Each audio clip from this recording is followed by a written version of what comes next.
নমস্কার, তাপসী রান্নাঘরে সকলকে স্বাগত। শুরু করছি নতুন একটা দিনে নতুন একটা রেসিপি। আজ আমি ফুলকপির অসাধারণ টেস্টের একটা রেসিপি আপনাদের সঙ্গে শেয়ার করব। ঘরে থাকা উপকরণ দিয়ে রেসিপিটি তৈরি হয়ে যাবে। নিরামিষ দিনে এই রেসিপিটি একবার বানালে একদম এই রেসিপিটির প্রেমে পড়ে যাবেন। প্রত্যেক নিরামিষের দিনেই আপনাকে এই রেসিপিটি বানাতে ইচ্ছা করবে। আর যারা নিরামিষের দিনে বা ফুলকপি খেতে চায় না, নিরামিষ খেতে অপছন্দ করে, তাদের একবার বানিয়ে খাওয়ান, তারা আপনার পিছু ছাড়বে না। যখনই নিরামিষের কথা শুনবে তখনই বলবে ফুলকপির ওই রেসিপিটি তৈরি করো। ঘরে থাকা উপকরণ দিয়ে রেসিপিটি তৈরি হয়ে যাবে। বানানো ভীষণ সহজ, একবার দেখলেই বানিয়ে নিতে পারবেন। আর আমার এই রেসিপিটি একবার ফলো করুন, তাহলেই বানাতে পারবেন। তবে স্কিপ করে দেখবেন না, তাহলে কিছুই কিন্তু বুঝতে পারবেন না, বানানো তখন অসুবিধা হবে। তাহলে আমি রেসিপিটি কিভাবে করলাম সেটাই শেয়ার করব। এই রেসিপিটি ভাত, রুটি, পরোটা, লুচি সব কিছুর সঙ্গেই খেতে পারবেন। চলুন বন্ধুরা, আর দেরি না করে রেসিপিটি শুরু করা যাক। নিরামিষ ফুলকপির রেসিপির জন্য দেখুন আমি বেশ বড় সাইজের একটা ফুলকপি নিয়েছি। এখন সিজনে বেশ ভালো ভালো ফুলকপি কিন্তু এখন পাওয়া যাচ্ছে। দেখুন ফুলকপিটা খুবই ভালো, একদম ঠাসা। আর এই রেসিপিটার জন্য এরকমই ঠাসা, এরকম একটা ফ্রেশ ফুলকপি খুবই দরকার। এবার ফুলকপিটা আমি কেটে নেব। কাটাটা আপনাদের আর দেখাচ্ছি না, যেহেতু আমি বটিতে কাটবো, ছুরিতে কাটতে পারি না। আমি কেটে নিয়ে তারপর আবার আসছি। ফুলকপিগুলো আমি কেটে নিয়েছি। দেখুন আমি এখানে একটা বলে জল নিয়ে নিয়েছি। এবার জলের মধ্যে দিয়ে দিচ্ছি এরকম ভর্তি ভর্তি 1 চামচ নুন। এবার হাত দিয়ে জলটা একটু ঘুলিয়ে দিচ্ছি, এতে নুনটা বেশ গলে জলের সঙ্গে মিশে যাবে। এবার কেটে ধুয়ে নেওয়া ফুলকপিগুলো এই জলের মধ্যে দিয়ে দিচ্ছি। যদি ফুলকপির মধ্যে কোনো কারণে পোকা থেকেও যায়, তাহলে নুন জলে ভিজিয়ে রাখলে সেটা বেরিয়ে যাবে।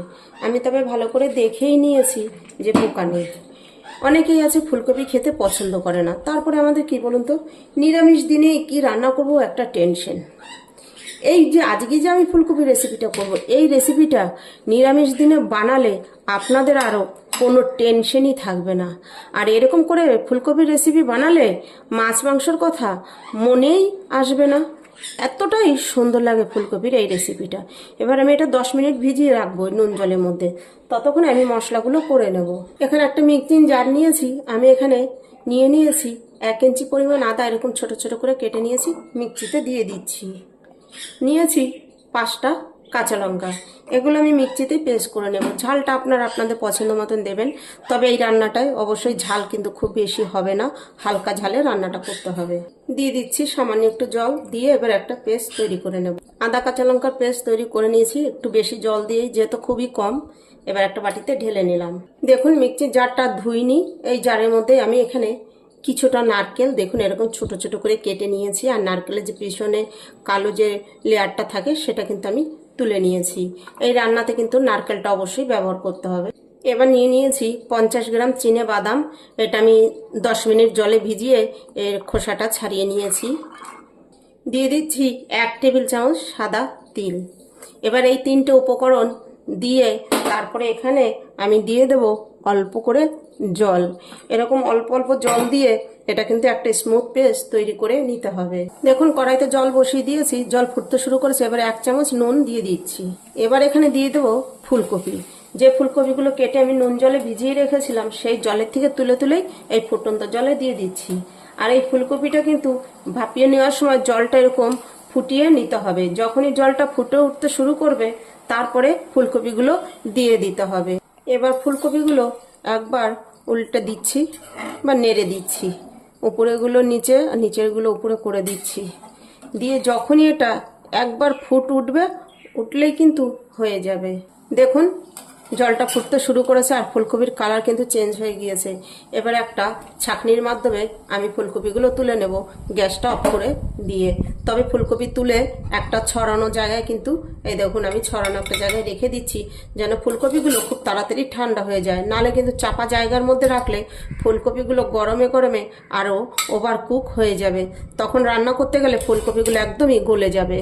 কড়াই বসিয়ে গ্যাস জেলে দিয়েছি। দেখুন কড়াই কিন্তু গরম হয়ে গিয়েছে। এবার দেখুন আমি তেলটা কিভাবে দিচ্ছি, যেন কড়াই চারদিকে তেলটা ভালোভাবে ছড়িয়ে দিয়ে দিয়েছি।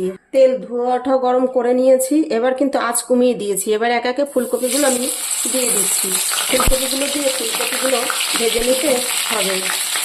আমি দুবারে ভেজে নেব, যেহেতু আমার ফুলকপির পরিমাণটা খুব বেশি, তাই আমি দুবারে ভেজে নেব। তবে ভাজার সময় আঁচ মাঝারি রেখে ভাজতে হবে। আর এখানে কিন্তু ভাজার সময় কোনো নুন ব্যবহার করব না, হলুদও ব্যবহার করব না। আজকের রান্নাতে কোনো হলুদ ব্যবহার হবে না। আমি সরষের তেলে রান্নাটা করছি, আপনারা চাইলে এই রান্নাটা রিফাইন তেলে বা সাদা তেলেও কিন্তু করতে পারবেন। আমি নুন ব্যবহার করব না বলেছি, আপনারা ভাববেন না যে একদমই দেবো না। নুনটা দেবো, মানে প্রথম দিকে দেবো না, একদম ভাজা যখন হাফ হয়ে যাবে তারপরে নুনটা দেবো। ফুলকপিটা যখন এরকম ভাজা হয়ে যাবে তখন নুন দিতে হবে। যখন এবার আমি অল্প পরিমাণে নুন দিয়ে দিচ্ছি। এবার নুন দিয়ে আর কয়েক সেকেন্ড ভেজে নেব। নুন দিয়ে 30-40 সেকেন্ডের মতন ভেজে নিয়েছি। এবার দেখুন একটা ছাঁকনির মাধ্যমে আমি তেলটা ঝরিয়ে তুলে নেব। এই তেলের মধ্যেই বাকি ফুলকপিগুলো দিয়ে একইভাবে ভেজে নেব। ফুলকপি ভাজা কমপ্লিট। এবার আমি দিয়ে দিচ্ছি আবার পরিমাণ মতো তেল। এখানে আমি 3 টেবিল চামচ পরিমাণ তেল দিয়েছি। তেলটা ভালো করে গরম করে নেব। তেল গরম হয়ে গেছে, এবার দিয়ে দিচ্ছি ফোড়ন, 2টো তেজপাতা, 2টো শুকনো লঙ্কা, আর এখানে আছে 2 টুকরো দারচিনি, 3টে এলাচ, 4টে লং আর 4-5টা গোলমরিচ। এবার ফোড়নটা 30-40 সেকেন্ড আমি নেড়ে নেব, ফোড়ন থেকে একটা মিষ্টি সেন্ট বেরিয়ে আসা পর্যন্ত। এবার দিয়ে দেব আদা আর কাঁচা লঙ্কা বাটা। আদা কাঁচা লঙ্কা বাটাটা দেওয়ার সময় অবশ্যই কিন্তু গ্যাসটা অফ করে দিতে হবে। আমি গ্যাস অফ করে তবেই দিয়েছি, কারণ ডাইরেক্ট তেলের মধ্যে যেহেতু মশলাটা দিয়েছি সেক্ষেত্রে কিন্তু তেল ছিটকে গায়ে আসার ভয় আছে। সেই জন্য গ্যাসটা অফ করে তারপরে এই বাটাটা দিতে হবে। এবার আঁচ লোতে রেখে আমি 2 থেকে 3 মিনিট কষে নেব, আদা কাঁচা লঙ্কার কাঁচা গন্ধ চলে যাওয়া পর্যন্ত। এখানে আমি দিয়ে দিচ্ছি 1 চা চামচ ধনে গুঁড়ো। এই আদা কাঁচা লঙ্কার সঙ্গে এই ধনে গুঁড়োটা দিয়ে আমি কষে নিচ্ছি। আদা কাঁচা লঙ্কা ধনে দিয়ে 1-2 মিনিট কষে নিয়েছি। এবার দেখুন দিয়ে দিচ্ছি সামান্য একটু কাশ্মীরি লঙ্কার গুঁড়ো। এটা আমি কালারের জন্য দিচ্ছি, আপনারা ঘরে রান্না করলে না দিলেও চলবে। এবার দিয়ে দেবো পরিমাণ মতো নুন। এবার এখানে দিয়ে দেবো এই যে নারকেল, বাদাম আর তিল দিয়ে যে বেটে রেখেছি সেই পেস্ট। দিয়ে দিচ্ছি মিক্সির জারটা ধুয়ে একটু জল। এবার আবার ভালো করে কিন্তু কষে নেব। তিলের, বাদামের যে একটা কাঁচা গন্ধ আছে বা নারকেলের, সেই গন্ধটা চলে যাওয়া পর্যন্ত আবার কিন্তু আমাকে এখানে 3-4 মিনিট কষে নিতে হবে। তবে এখানে কষার সময় আঁচটা অবশ্যই মাঝারি টু লোতে রেখে কষে নিতে হবে। দেখুন আমি ঢাকা দিয়ে কিন্তু মশলাটা কষেছি। আমি ঢাকা দেওয়ার সময় দেখাইনি, আমি এটাই ভেবে নিয়েছি যে ঢাকাটা তোলার সময় আমি আমার বন্ধুদের দেখিয়ে দেবো। এরকম থকথকে বা ভারী গাঢ় মশলা হলে সেক্ষেত্রে কিন্তু একটু ঢাকা দিয়েই কষা ভালো। দেখেছেন মশলা থেকে তেল ছেড়ে দিয়েছে, আর তা না হলে গায়ে ছিটে আসার ভীষণ ভয় থাকে। এবার আমি এখানে দিয়ে দিচ্ছি ভেজে রাখা ফুলকপি। মশলাটা আমি ঢাকা দিয়ে 3 মিনিট কষে নিয়েছি। তবে কিন্তু মশলাটা ঢাকা দিয়ে মাঝে মাঝেই মানে কয়েক সেকেন্ড বা 1 মিনিট বাদে বাদেই নেড়ে দিতে হবে, তা না হলে কিন্তু নিচ থেকে লেগে যাবে। এবার দেখুন 3 মিনিট পরে ফুলকপি দিয়ে আবার মশলার সঙ্গে ভালো করে মিশিয়ে নিচ্ছি। এবার এই ফুলকপি দিয়ে আমি কিন্তু আবার ঢাকা দিয়েই কিন্তু আরও 2-3 মিনিট কষে নেব। তাহলে মশলার পুরো টেস্টটা কিন্তু ভালোভাবে ফুলকপির মধ্যে ঢুকবে আর ফুলকপিগুলো ভীষণ সফট বা নরম হবে। ফুলকপিগুলো যখন আমি ভেজেছি দেখুন খুব কিন্তু গলে যায়নি, মানে যেরকম করে ভেজেছি এরকম করেই কিন্তু ভেজে নিয়ে এই রেসিপিটি করতে হবে। এবার দেখুন আমি কিন্তু আবার ঢাকা দিয়ে দেব। আশা করছি আমার এই রেসিপিটি আপনাদের কাছে ভালো লাগবে। রেসিপিটি ভালো লাগলে অবশ্যই একটা লাইক ও কমেন্ট করবেন। আপনাদের একটা লাইক আর একটা কমেন্ট করলে আমার ভিডিও করতে উৎসাহ বাড়ে, আর আপনাদের একটা কমেন্টের অনেক মূল্য আমার কাছে। আর ভিডিওটি খুব ভালো লাগলে বন্ধুদের সঙ্গে বেশি বেশি শেয়ার করুন। আমার নতুন বন্ধুদের কাছে একান্ত অনুরোধ, আমার চ্যানেলটি সাবস্ক্রাইব করে আমার পাশে থাকুন। পাশে থাকা বেল আইকনটি প্রেস করে নোটিফিকেশনটি অন রাখুন। দেখুন আমি ঢাকা দিয়ে দিয়েছি। এবার এই ঢাকা দিয়ে আমি আরও 2 থেকে 3 মিনিট কষে নেব আঁচ লো রেখে। তবে ঢাকা তুলে কিন্তু মাঝে 2-3 বার নেড়েও দিতে হবে। এবার ঢাকা তুলে নিচ্ছি। ঢাকা দিয়ে আমি পুরো কিন্তু 3 মিনিটই কষে নিয়েছি।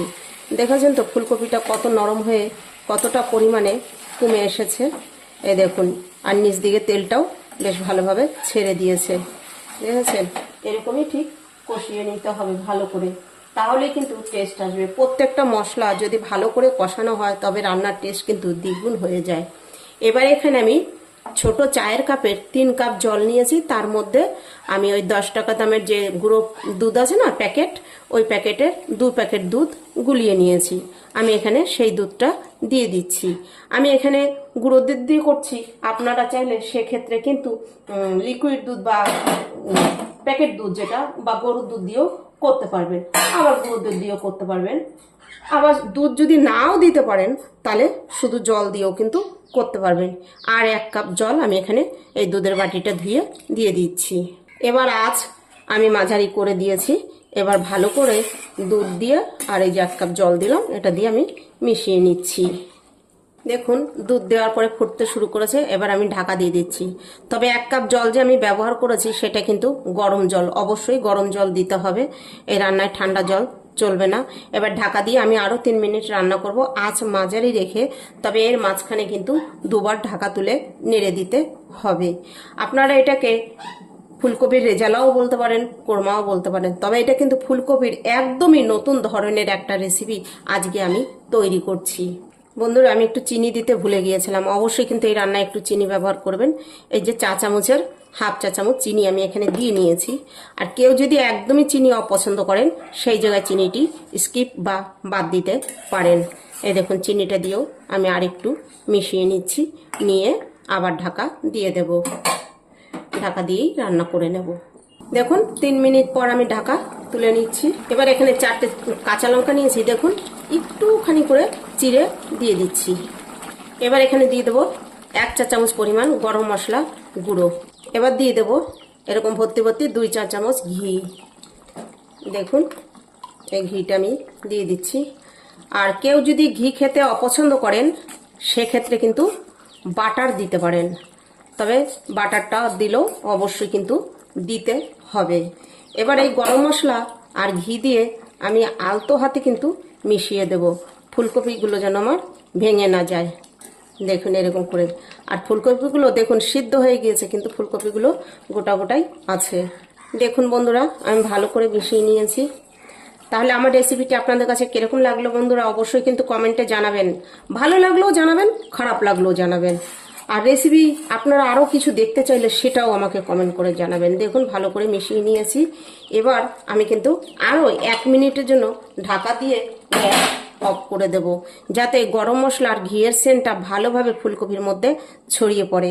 আর এই রেসিপিটা নিরামিষ দিনে বানালে মাছ মাংসের কথা মনেই আসবে না যে আমরা আজকে মাছ মাংস খাচ্ছি না বা আজকে নিরামিষ দিন। অবাক হয়ে যাবেন যেই দিন বানাবেন সেই দিন। এবার ঢাকা দিয়ে আমি গ্যাস অফ করে 5 মিনিটের জন্য রেস্টে রেখে দেব। দেখুন 5 মিনিট পর আমি ঢাকা তুলে নিচ্ছি। দেখুন কি সুন্দর কালার এসছে, আর সেন্টটা যে কি অপূর্ব হয়েছে, টেস্টটাও তেমনি হয়েছে। অবশ্যই বাড়িতে ট্রাই করুন। এবার আমি একটা বাটিতে সার্ভ করে তারপর আবার আসছি। দেখুন বন্ধুরা, আমি একটা বাটিতে সার্ভ করে নিয়েছি। দেখেছেন তো হলুদ ছাড়াও কত সুন্দর কালার এসেছে। এই যে আমি সর্ষে তেলে রান্না করেছি তার জন্য কিন্তু কালারটা এরকম এসেছে, আর সামান্য কাশ্মীরি লঙ্কার গুঁড়ো দেওয়াতে। আশা করছি আমার রেসিপিটি আপনাদের কাছে ভালো লাগবে। রেসিপিটি ভালো লাগলে অবশ্যই একটা লাইক, কমেন্ট আর বন্ধুদের সঙ্গে বেশি বেশি শেয়ার করুন।